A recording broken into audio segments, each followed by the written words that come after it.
Banjo Kazooie can be beaten with only one Jiggy. That's right, one of your favorite games from your childhood, a game that normally requires 94 Jiggies to beat, can be beaten with just one. But doing this requires executing several skips and glitches, some of which are quite complicated, and I'm going to break it all down in this video.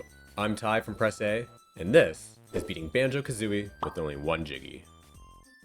Before we get started, I want to thank Jolly's Tavern for sponsoring this video. If you're in need of a weekend getaway, then Jolly's has you covered, as they offer ocean views, fun daily specials, and a wide selection of ginger beer. Just drink responsibly and don't be like this guy.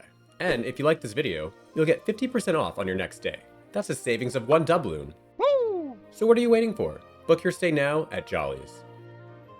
For anyone who doesn't know, there are 100 Jiggies you can collect in Banjo Kazooie, 94 of which need to be collected, in addition to 810 notes, to reach the final battle against Clotilda and beat the game. That is rare, the game's developer's intention on how to beat the game, but that's not our intention, because today, we'll be beating Banjo Kazooie with only one Jiggy. Our adventure starts in Spiral Mountain as normal. We enter Gruntilda's lair and collect the first and last Jiggy in this run. Jiggies in Banjo Kazooie are used to complete picture puzzles and unlock the different worlds, which we do here with our only Jiggy to unlock Mumbo's Mountain. That means we won't be unlocking any other worlds, but instead, we'll be finding more creative ways of getting into them. But until then, we enter Mumbo's Mountain. Even though we're not collecting any more Jiggies, we still need to enter the worlds to collect notes, which are used to unlock note doors and progress further through Gruntilda's lair, as well as Mumbo tokens. These tokens need to be collected and given to Mumbo, and in exchange, Mumbo will offer his services and transform Banjo Kazooie into whatever creature that matches the particular world's theme. And there are two in particular that will be required later on. You're probably thinking that we also need to enter the worlds to learn specific moves. Moves like flying and egg firing that need to be learned to defeat Gruntilda. And Talon Trot, a move that we need to learn so that we can get up this steep hill after leaving Mumbo's Mountain. To that, I say yes, that is true, but also not, thanks to a glitch called Furnace Fun Moves that allows players to start new games with all the moves learned in an existing file. To perform this glitch, you must enter one of these 4 minigames in Grunty's Furnace Fun and die with no lives remaining. After that, upon starting a new file and entering Grunty's lair and exiting through another load zone, either by going back to Spiral Mountain or entering Mumbo's Mountain, you will be able to use all the moves learned in the previous file you just died in. How this works is when Banjo steps on one of the tiles on the Furnace Fun board, the game takes away all the moves learned from battles earlier in the game, and stores these moves in a temporary memory code that gets cleared when Banjo enters an area in Gruntilda's lair.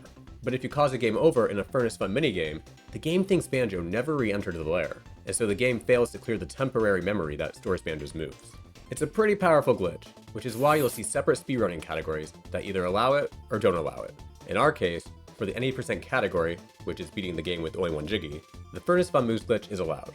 After collecting all the notes and Mumbo tokens in Mumbo's Mountain, next, we unlock the 50 note door and head to the shores of Treasure Trove Cove. The entrance to this world is inside this treasure chest, that you would enter by jumping into after unlocking. But since we're not unlocking the chest, we'll have to get in from underneath, using a trick called Treasure Trove Cove Early, or TTC Early for short. To do this, we'll first need to clip into the pirate ship here and on top of the cannon. We can do this by getting under the cannon and holding R to rotate the camera.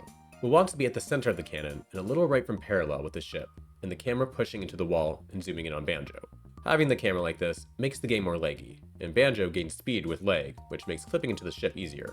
At this point, there are 2 methods for clipping in. We can get into Talon Trot and quickly jump into the pirate ship, making sure we don't jump too far so that we don't land on the cannon, otherwise we'll just drop into the void and respawn entering the lobby. Or another method is shitting out eggs, and then jumping into the ship while in Talon Trot. But depending how successful you are, this may require wasting a lot of eggs, and so most speedrunners will use the other method. Underneath the ground here where there's water, is more water, which we'll need to get into. To do that, we can do a short hop, flutter, and then ground pound to get into the water, though ground pounding isn't always necessary, allowing us to swim underwater into inside the chest. It's important while doing this to not swim too high, otherwise we'll clip back inbound, and not to swim too low or far, otherwise we will fall out of the water. We also can't just swim up into the chest, as there's no water under the chest, so if we were to do that, we would just fall to our death like this.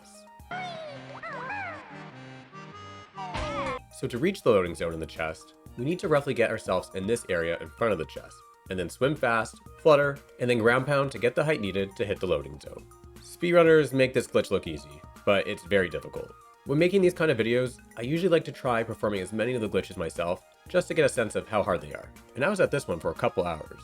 For clipping into the ship, I found the egg shitting method more successful, but clipping was very inconsistent for me, so anytime I did actually clip through, I wasn't prepared and would go too far in the void or pull back too much inbounds.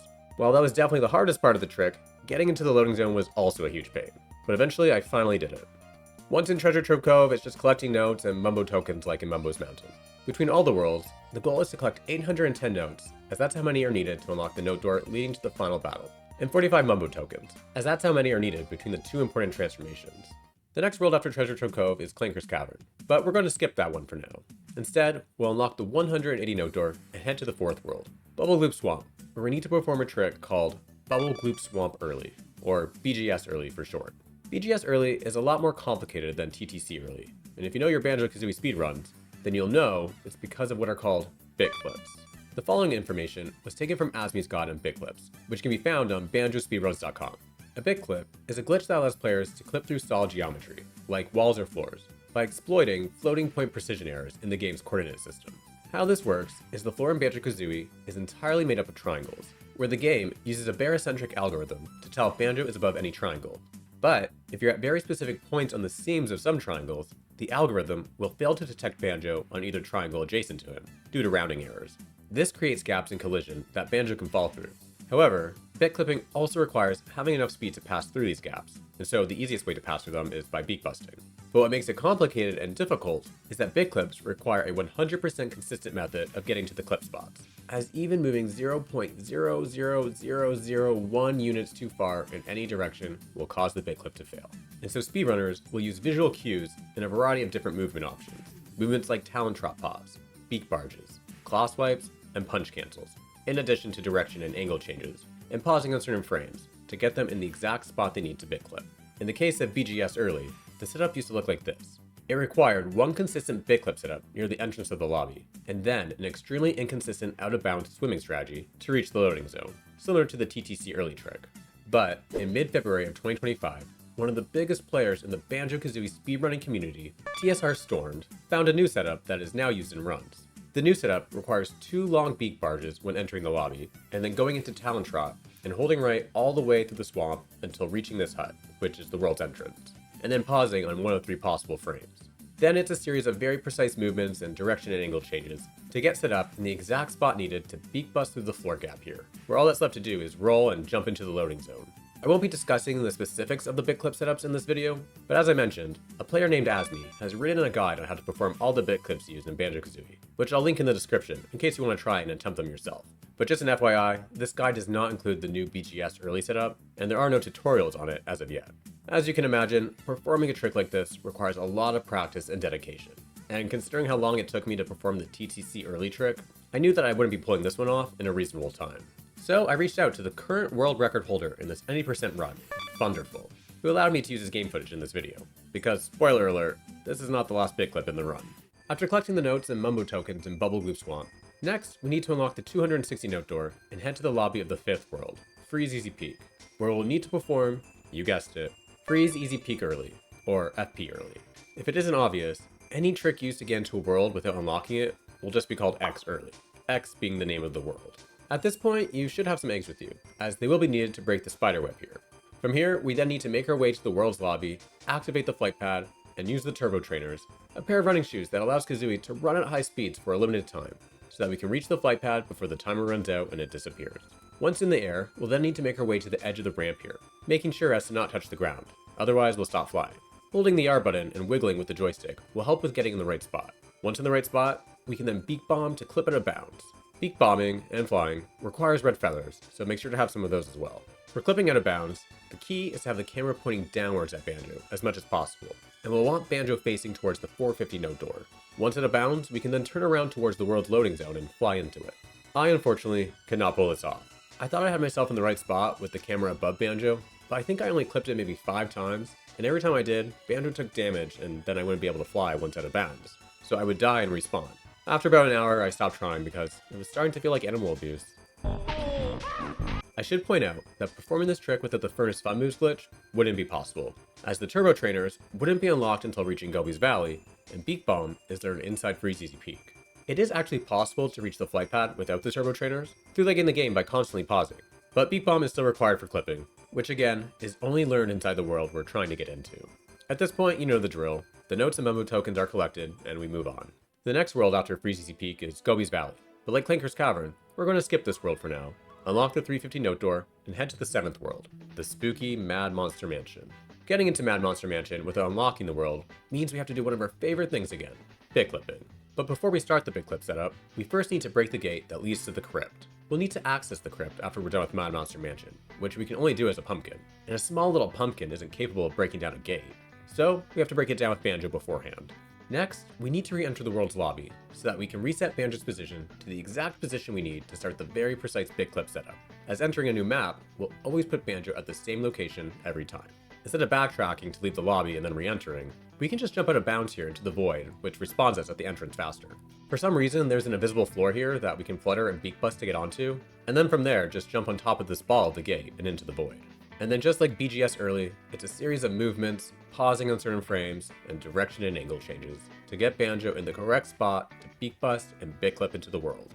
After collecting notes and mumbo tokens, it's time to finally put these tokens to use, so that we can transform into the pumpkin. Now we can leave and make our way to the crypt, where inside we find a sleeping Mumbo that transforms us back into Banjo. This allows us to beak bust on this button, which raises the water level in the lobby of the next world, Rusty Bucket Bay. And that's where we head to next. We unlock the 450 note door and swim our way to the world's lobby.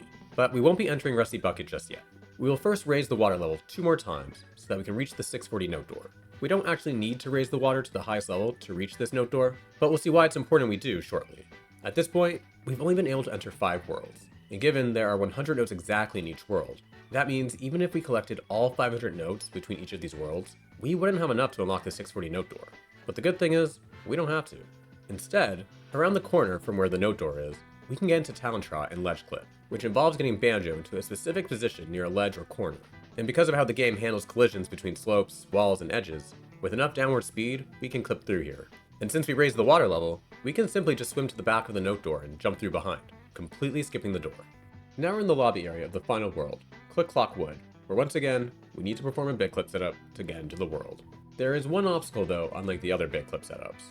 When performing the setups for Bubble Gloop Swamp and Mad Monster Mansion, Banjo is placed in the correct position for the setups simply by entering the lobbies of those worlds. But when entering the lobby of Click Clock Wood, we have to make our way through this tunnel of thick and wild tree limbs, which actually have a name. To get around this obstacle, we can make our way up here and beak bust on the switch. Beak busting on switches has the same effect on Banjo's position as entering a lobby, as after the cutscene that plays from hitting the switch, Banjo will always be put in the same location. And then like Bubble Goop Swamp and Mad Monster Mansion, it's a series of very precise movements, pausing on certain frames, and direction and angle changes that look like this to get Banjo in the right spot so that we can bit clip into Click Clock Wood.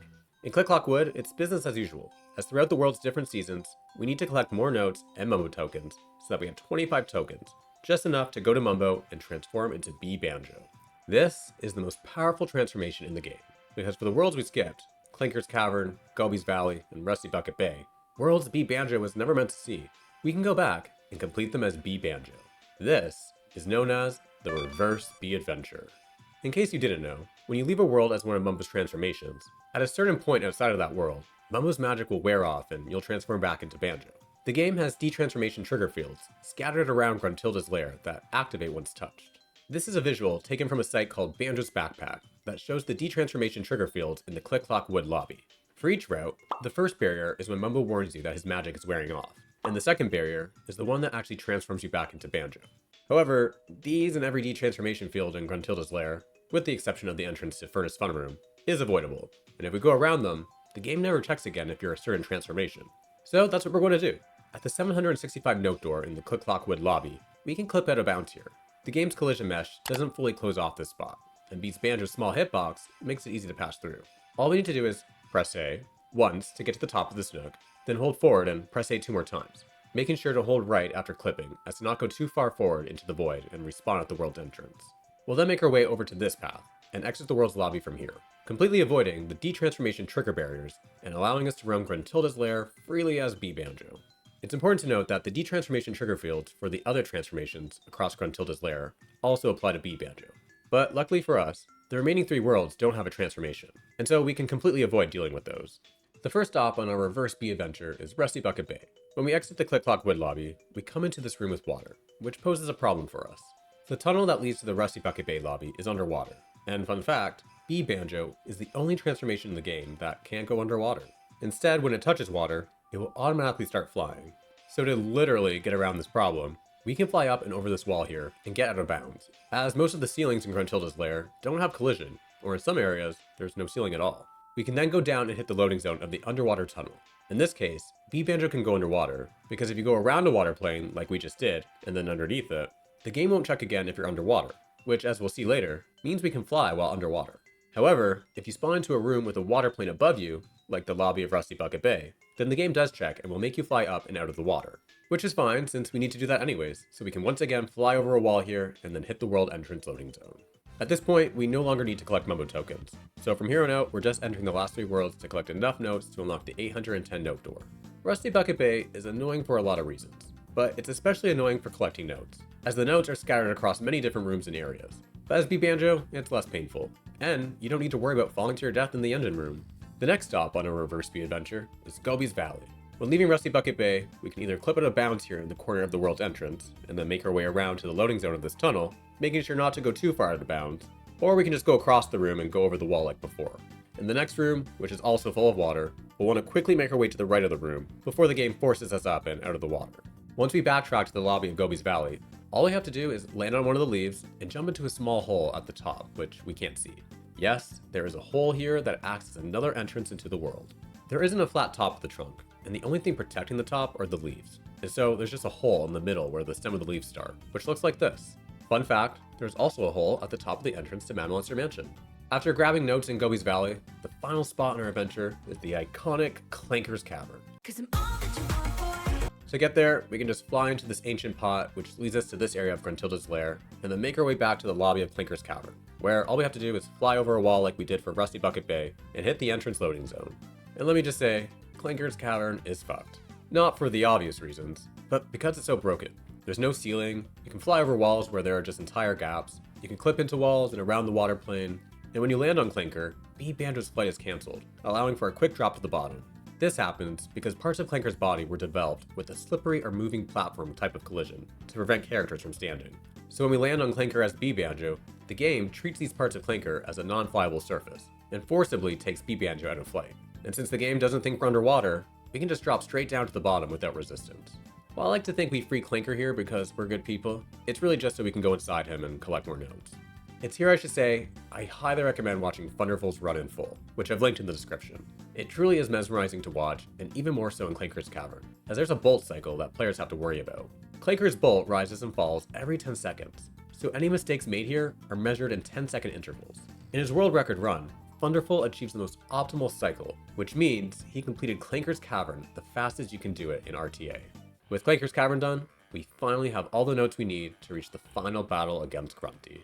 To get there, we need to make our way back to the Click-Clock Wood lobby, hit a detransformation barrier to transform us back into Banjo, unlock the 765 note door, and then go into Grunty's Furnace Fun, a trivia board game show hosted by Gruntilda that we have to win before we actually battle her, because knowing is half the battle. Completing Grunty's Furnace Fun is quite time consuming, as you can only move one space at a time on the board, and each space is either a trivia question or a minigame challenge. But we can skip the majority of it, utilizing a glitch known as Furnace Fun Skip. This is a map of the board. What we want to do is make our way to this skull tile, which will require answering 5 questions. After answering the question from the Joker tile, we'll need to get into Talon Trot while answering the question prompted from going on the skull tile. The thing is, the game won't let us answer a question while in Talon Trot, but there's a very fine line between the tiles where we can get into Talon Trot and trigger the question. The trick is getting onto the skull tile as we get into Talon Trot. So what we need to do is slide across that line and then get into Talon Trot, which is quite difficult to do given the window for success is only 1 to 2 frames. And then press A the moment we touch the skull tile to try the question. And when it comes to answering the question, we want to answer it wrong. Normally, failing to answer the question from a skull tile results in instant death, and Banjo would be flung up the board into the lava. In this situation, assuming we did the glitch correctly, we are still launched off, but we land back on the board unharmed and can move around freely, even jumping across the board without triggering any of the tiles. What's happening here is by triggering a state change like Talon Trot, at the exact moment we touch the skull tile, the game starts the death sequence, but interrupts it with the Talon Trot state, which leaves Banjo in a glitched state where the game thinks the quiz has been completed. And if the quiz has been completed, that must mean we're in a post-quiz state, right? in which case the board is disabled and we can move on to the final sections of the lair. This post-quiz state also means ignoring the long credits. Furnace Fun Skip isn't necessary to beating the game with only 1 Jiggy, but for speedrunners who are striving for world record times, this glitch can save up to 5 minutes, so it's a crucial glitch to pull off. In the next room is the 810 note door, the reason why we need to go into every world and collect notes. And this door leads to the last skip in our 1 Jiggy adventure, and that's the Door of Grunty Skip, or Dog Skip for short. In a normal run, opening this door that leads to the final battle against Gruntilda would require 25 Jiggies to complete our picture puzzle. Obviously we can't do this since we don't have any Jiggies, so instead, we're going to clip our way through. By walking into this corner in Talon Trot, we can clip through a seam between the stairs and the wall. Having the camera angle like this is important for causing more lag, giving Kazooie more speed. The hard part is, we'll need to do a frame-perfect jump when we clip out, which for reference is 1/30th of a second. Clipping through can be very inconsistent, but an audio cue to help with clipping is listening for 6 Kazooie noises that you would be very accustomed to by now, as she is constantly making these noises when talon trotting. And then after the 6th noise, jump frame perfectly around the door. Speedrunners like Funderful make this look easy, but you can see even he struggled a few times before getting it right, proving how difficult this skip can be. On the other side of Grunty's door is one last room before the final battle. This room has 4 more note doors that are optional to unlock, but if unlocked, they can provide a lot of help in the battle. Like the 882 note door, which leads to a room with another Jiggy puzzle that to complete requires placing 4 more Jiggies. This would mean collecting 98 Jiggies throughout the game, assuming you played with no glitches. Completing this puzzle means doubling your health for the battle. But for the other 3 doors, which contain either a giant red feather, gold feather, or blue egg, which just refill your entire supply of that item, we don't need to unlock the doors to collect them. Instead, all we have to do is a low pack on the note door to grab it. From there, all that's left to do is jump into Dingpot and take on the witch herself. I've personally always found this battle to be tough, but like almost everything else, speedrunners make this fight look easy, as they have Gruntilda's every move and attack memorized. But yeah, that's beating Banjo Kazooie with only 1 Jiggy, something I never thought would be possible, but is possible through these many difficult and precise skips and glitches that leave me impressed and dumbfounded how people even find this stuff out to begin with. But you know what's crazier than beating Banjo Kazooie with only 1 Jiggy? Beating Banjo Kazooie with 0 Jiggies, which perhaps one day will be the case, because as of right now, it's only possible to do this in TAS. Beating the game with 0 Jiggies requires bit clipping into Momo's Mountain, but it's tricky to execute in real time due to the slope and the amount of speed needed to get through. But given some of the strategies used in this run were only discovered months ago, I wouldn't be surprised if we eventually see real-time runs where the game is beaten with 0 Jiggies. Before I close this off, I want to give a huge shout out to Funderful, the current world record holder in the Banjo Kazooie 90% run, for allowing me to use his game footage, and a huge shout out to TSR Stormed, one of the top players in the Banjo Kazooie speedrunning community, for answering all the many questions I had to ensure the info discussed in this video is accurate. Hope you enjoyed the video, and I'll see you on the next one. Just a reminder that by becoming a Press A member or Patreon, you get access to the monthly Pikmin Hunger Games, where you will be a Pikmin in a chaotic situation in hopes of being the last one standing. And with that, I want to thank Clone Trooper Wheeler, Serena Bliss, Nice Gamer Musics, Young Smoky VP17, Puddles Megan, LeBurb, Rebecca Lyons, Real Backfish, Texas_14, Yellow Pikmin are the best Pikmin, and Blue Pikmin is the best Pikmin, and if you say otherwise, then Louie will eat your soul. Also, this is a completely real name.